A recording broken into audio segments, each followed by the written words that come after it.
Že to poletje si boste lahko v središču Kočevja ogledali grad, čeprav je bil ta povsem porušen že med drugo svetovno vojno.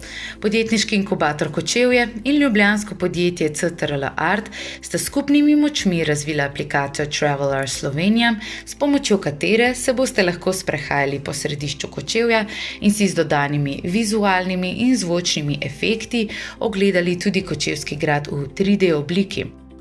Traveler Slovenija je eden izmed projektov, ki smo jih zasnovali na podjetniškem inkubatorju Kočevje, skupaj s podjetjem Control Art. In vse je išlo iz tega, kako ljudi v lokalnem okolju izobraziti za sodobne tehnologije. Direktor podjetja izraelskega rodu Nadav Sagir, ki živi v Sloveniji že več kot 10 let, je na povabilo podjetniškega inkubatorja v Kočevju tečajnike naučil uporabe programa Autodesk Maya.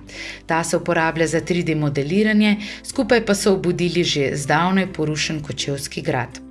Travel AR project we started a couple of years ago, and this project is actually a group project together with the studio and students and incubators. So we're working to create a kind of a tourist app for Slovenia that will give very specific extra content visuals in for example, reconstructions of places that are gone, telling stories while using the technology in a kind of a visual way and engage the users.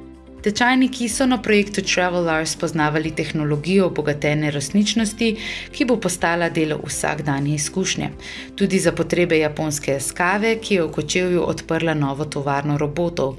Kmalu pa tudi za center za raziskave in razvoj, kjer bi svoje znanje lahko pokazali tudi tečajniki.